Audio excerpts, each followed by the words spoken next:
pumipintig ang pulse ng basketball world. May video na patunay na naglaro nga si Kevin Quiambao sa Drew League sa Los Angeles.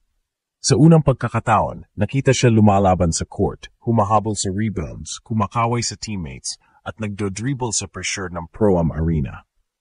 Hindi ito simpleng pagbisita lang. Ito ang unang pagkakataong lumabas si KQ sa Ring of Fire, ng US basketball kahit saglit.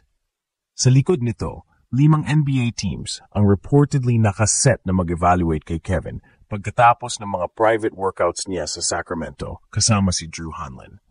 Pero ngayon, nakakabit na ang usapan kayang Drew League debut, isang signal na pondohan ng laro at pagganap ang kanya NBA stock.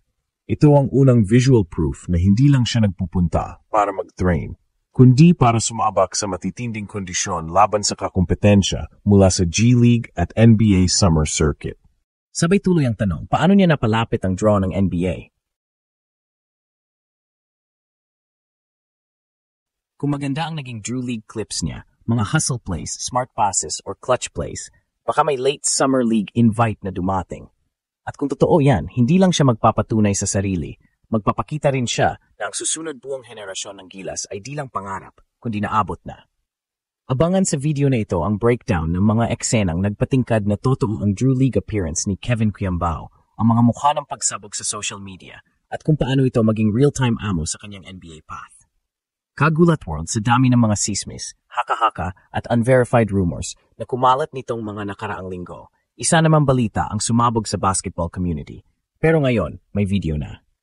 Confirmed si Kevin Quiambao, ang Gilas young star, ay nakita na mismo sa Drew League sa Los Angeles, USA. Hindi lang simpleng bisita, hindi lang nakaupo sa sidelines. Ka-express, may footage, may galaw, may receipt. Naglaro siya, may jersey, may assist, may boards. Sa gitna ng court, kitang-kita natin ang presensyang matagal ng inaabangan ng mga Pinoy sa international stage.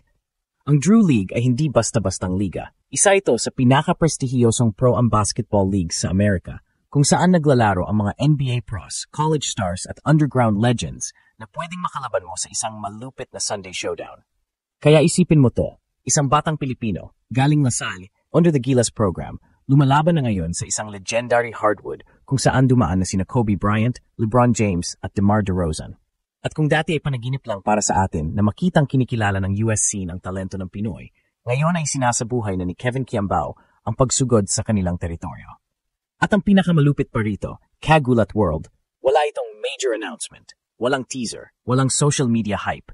Isang video lang sa YouTube ang sumabog, Kevin Quiambao Drew League debut sa Amerika. At mula ron, pumaha ang tanong, paano ito nangyari? Bakit bigla? Anong team ang kinuha siya?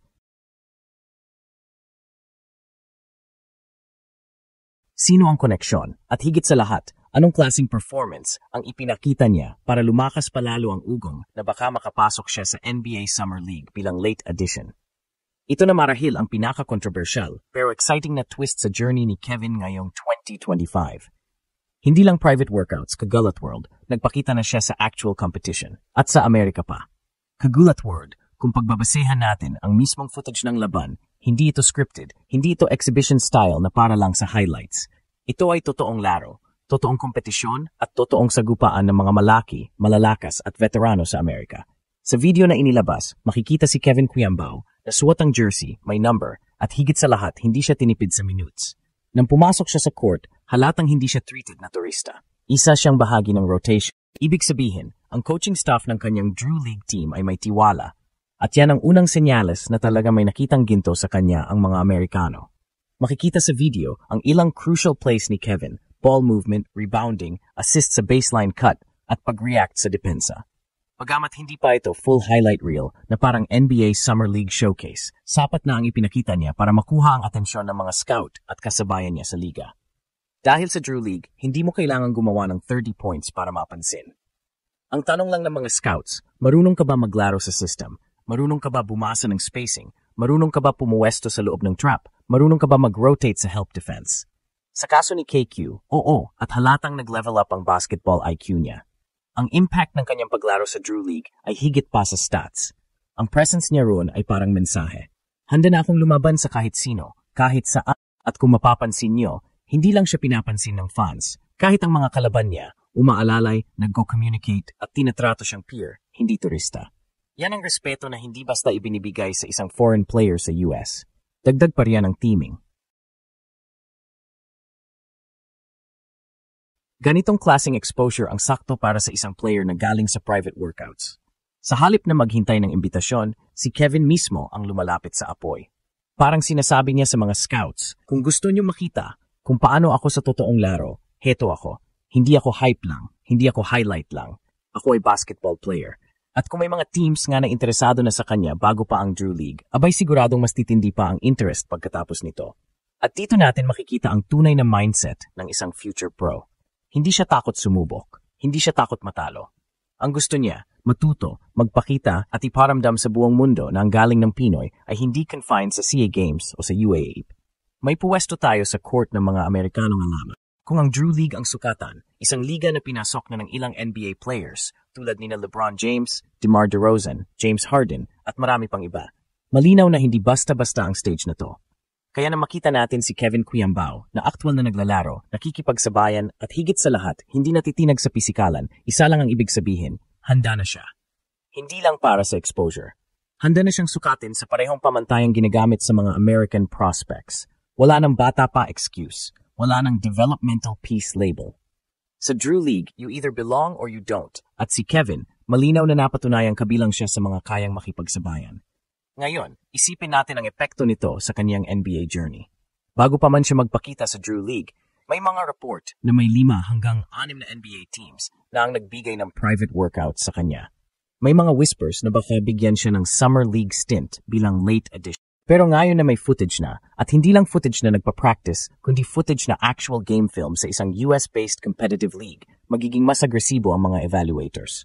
Dahil ang tanong nila lagi, how does this guy move in a real game?